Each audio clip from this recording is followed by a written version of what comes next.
Consultant Psychologist at PPS. Hopefully I am going live at the moment. I'm getting a spinning wheel right now, so I'm hoping that everybody can see me. This week I am going to be speaking about mindfulness, and what I'm going to be covering today is essentially what is mindfulness. It's a bit of a buzzword at the moment, so I think it's important to define it and to give you a bit of a better sense as to what it is. Secondly, why is mindfulness helpful? So actually looking at sort of some of the physiological and psychological effects. Good morning, Jess, good to see you. And good morning, Ingrid, thank you so much. I'm glad you can see me. Thirdly, for today, some tips as to how to use mindfulness in your day. So I'm really keen to share with you guys some strategies as to how you can actually implement this. But I wanted to give a bit of an explanation as to what it is, because a lot of people seem to have heard of it, but yeah, having the definition can be really handy. So as I've said in past videos, I will be appearing every Tuesday morning at 9:15 to provide some tips and tricks on sort of managing psychological difficulties during this time. So as we're dealing with COVID and self-isolation and how sort of that affects individuals and businesses. So mindfulness is the topic for today. Any questions that anybody who's watching this has, please feel free to post them in the comments section, or if you would prefer, you're welcome to private message us as well on Facebook. I will get back to you that way. So starting with a definition of mindfulness for today. So it actually comes from Buddhist meditation practices. So it's quite an ancient thing, but more recently, sort of 70s and 80s, it's been explored more in research. And Pinnacle has said, hi Jess, hi, I think that was Gretel who commented. Good to see you, Gretel. Essentially, it was sort of initially brought about by a guy called Jon Kabat-Zinn, who's an American professor of medicine. And the way John defines it is essentially paying attention to the present moment with openness and curiosity. So really noticing what's going on in the here and now. I think it's important to note that many of us spend a lot of time not in the present moment, and I can imagine that this is very much the case for business owners and individuals who have had their work either taken away or changed as a result of the challenges with COVID-19. So what you might notice is yourself reminiscing on the past.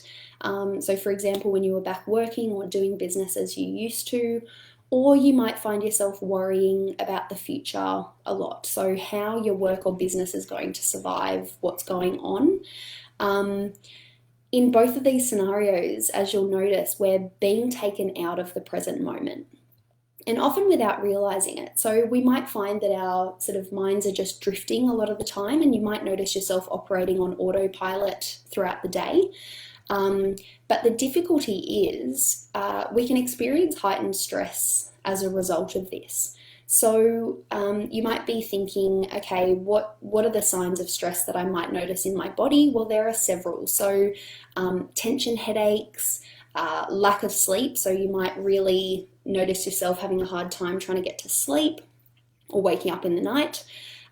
Rapid breathing, you might notice your blood pressure is a little bit higher than normally it is, muscle tension, those types of things. So all of these symptoms can be a result of actually being out of the present moment. So worrying about things that aren't actually of concern right now, or sort of noticing negative thoughts popping up as a result of things that have happened.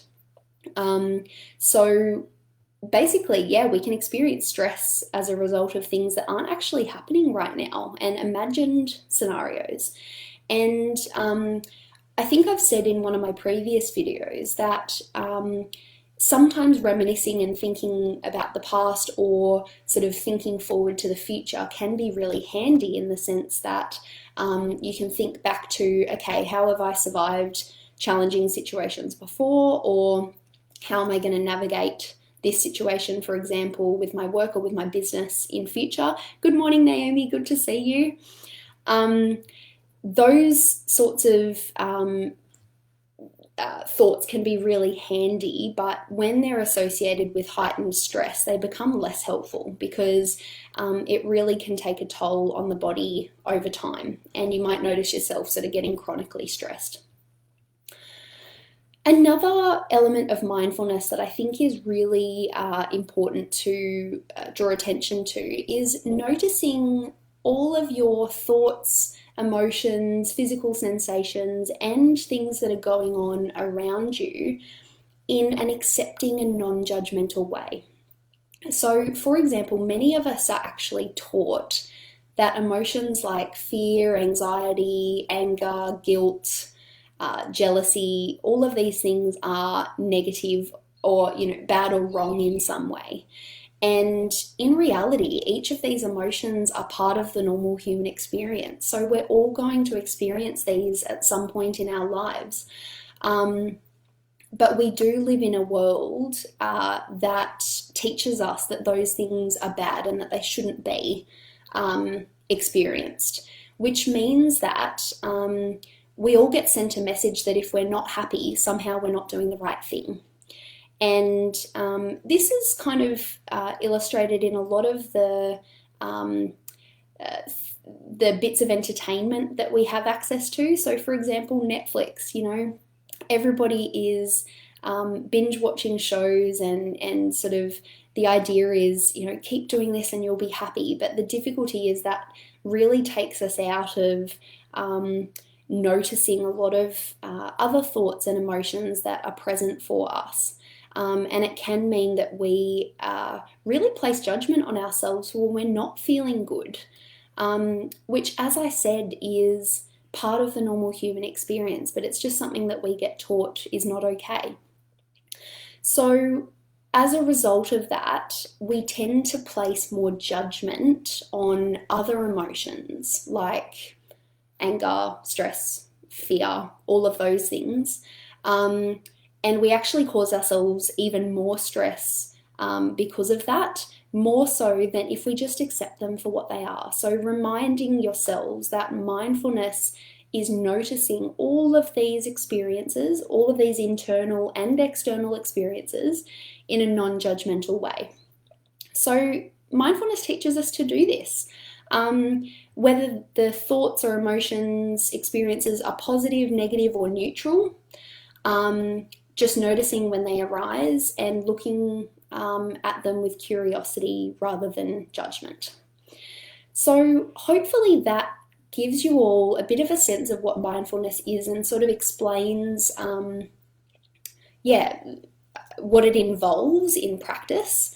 Like I said, later in my talk, I'm going to come to some specific strategies that you can use to exercise mindfulness, but I wanted to give you a bit of an illustration of the evidence base. So what's going on in the research and why mindfulness is actually helpful to us. So some people have a really sort of scientific mind. I'm one of those people, so I really love to look at what has been shown in the research and what's actually going on when we practice mindfulness. So basically what I mentioned before, that chronic stress that can occur as a result of being taken out of the present moment or really sort of exercising judgment where those sort of more negative emotions or thoughts arise. Thank you so much, Gretel. We can experience something that's called allostatic load. So this represents chronic stress, sort of day in, day out, finding yourself constantly perhaps running on empty or running on autopilot and just noticing a lot of those physiological symptoms a lot of the time. So feeling tension in your body, having a difficult time sleeping, perhaps even feeling more irritable than normal.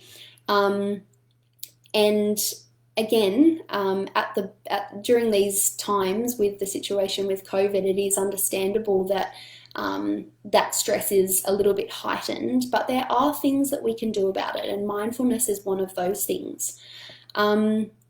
I want to draw attention to what the research says about the physical effects of that allostatic load. So the research shows that it's actually chronic stress is associated with poor immune function. So you can actually find yourself getting more sick more regularly when you're stressed.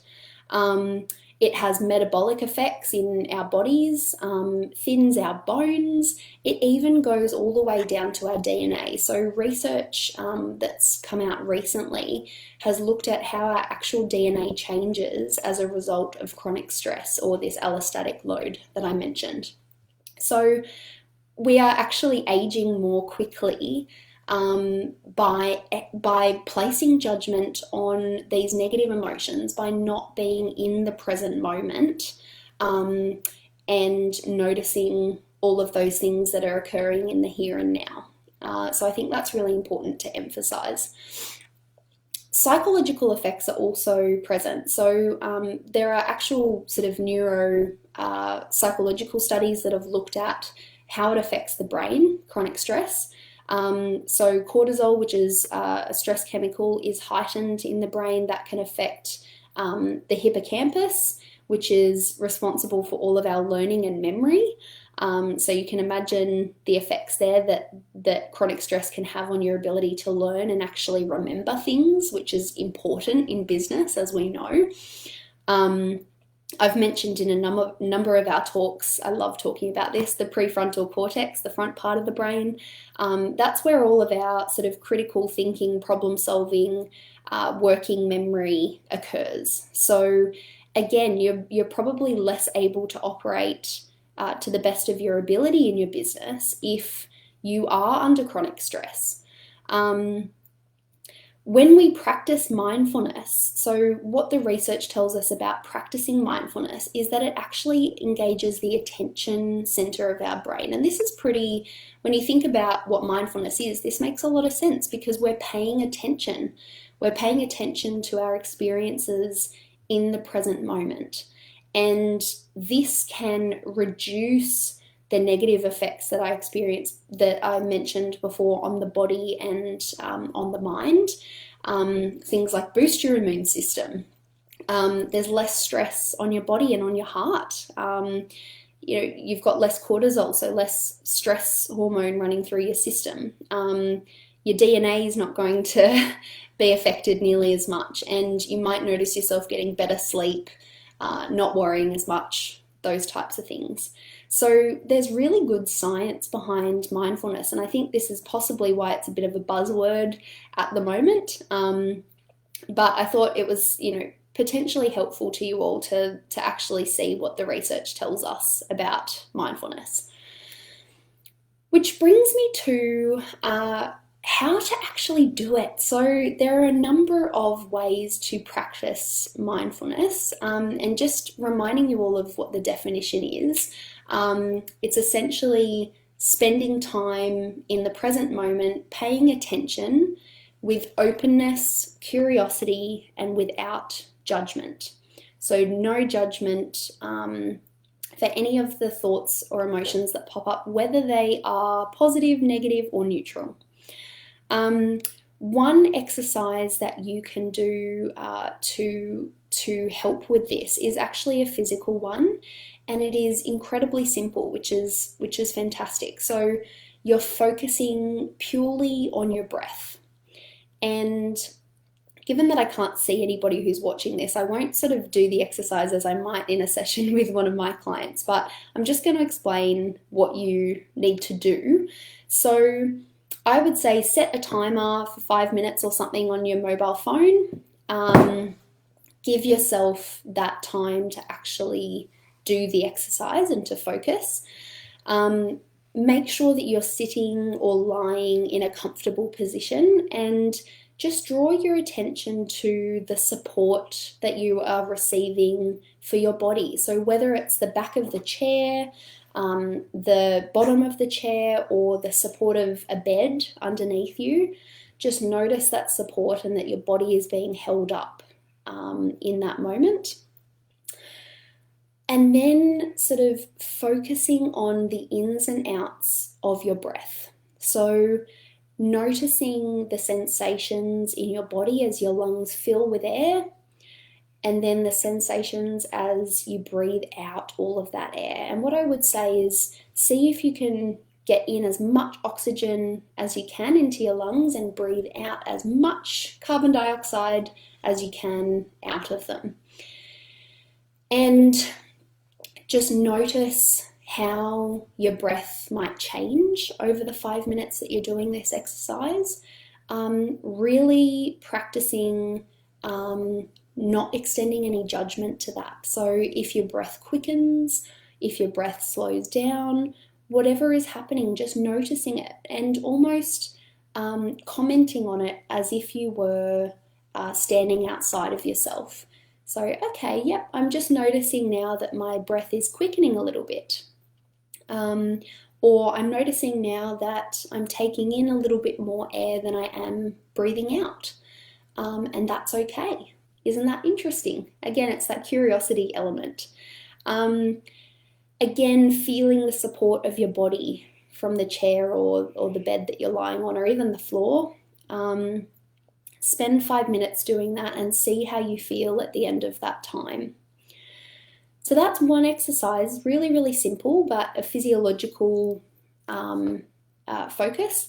Another one is a mental exercise. So I thought it might be helpful to give one of each. So this exercise is called Leaf on a Stream, and it's published by Russ Harris, who's actually an amazing researcher and therapist. Basically what this involves is really sort of noticing, again, without judgment, any thoughts or emotions that are arising as you do the exercise. So again, I would say set aside some time to focus on this and to give yourself a space that is conducive to doing this. So a quiet space is a good one. Visualize yourself sort of sitting beside a gently flowing stream. So imagine yourself in a park or something where there's a beautiful stream running through it, and notice that there are leaves that are flowing down the stream and floating along the surface of the water. Over the next few minutes, just really noticing each thought or each emotion that enters your mind or your body, and actually placing those gently on one of the leaves that is going down the stream. So just letting it float by, observing it again as if you would an outsider. So, okay, yep, just noticing that leaf going down the stream, and do this with each thought or each emotion that arises for you. Again, whether it's positive, negative, neutral, placing that thought or that emotion on a leaf and just noticing it flowing down the stream, regardless of what it is. So what you might notice during this exercise is it's really common for your brain to start wandering a little bit, your mind to wander. So you might sort of get taken out of the present moment again, and be thinking forward to what am I going to have for lunch, or what do I need to do for the rest of the day. That's okay. Mindfulness involves noticing that tendency to get taken out of the present moment and gently bring yourself back in. So say to yourself again, I'm noticing that my mind is wandering a bit right now and I'm thinking about blah, whatever it is. I'm just going to gently bring myself back now to my leaves on the stream. And I think an important thing to emphasize is you're allowing the stream to flow at its own pace. So you're not trying to manipulate it at all. You're not trying to speed it up and rush your thoughts along. You're also not trying to slow it down or get rid of your thoughts or emotions. You're noticing each one and you're just observing it without judgment. So I'm hoping that both of those exercises will be helpful. They're really simple and don't take a huge amount of time. You could even spend 2 minutes doing one of these in the day. But I would say, for the sake of practicing mindfulness, it is something that comes better. The effects are cumulative over time, and this is what has also been shown in neuroimaging studies. So the brains of Buddhist monks are outstanding. Seeing the differences there compared with the average human brain in terms of the centers that are activated when mindfulness is practiced regularly, it's actually amazing. So the effects will be greater over time the more you are able to allow yourself to engage in this practice. So as a summary for today, everybody, I know I've gone a little bit over, but I'm hoping that it's been helpful anyway. I've defined what mindfulness is. So again, as a reminder, paying attention to the present moment with openness, curiosity, and without judgment. So noticing any thoughts, emotions, sensations that come up, and not placing any judgment on those. Secondly, I've talked about why mindfulness is helpful, and I've given some examples from the research evidence. Physiological effects on the body. It can really affect immune function. It can affect our blood pressure. It can affect. I've just realised I'm talking about mindfulness. I mean chronic stress.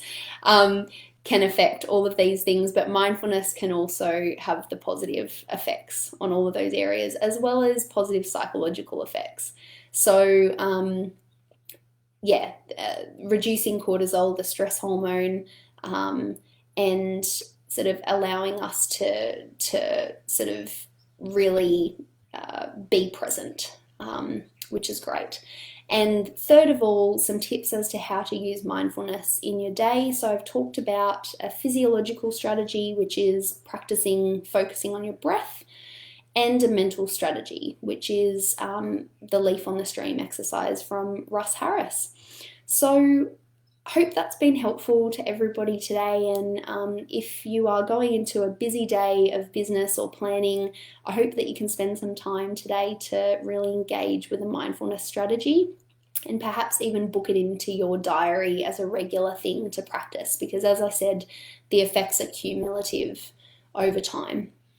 So that's it from me. If anybody has any questions, feel free to post again in the comments section, or to us via Facebook private messenger, and I will get back to you. But have a wonderful day, everybody, and I will look forward to seeing you next week.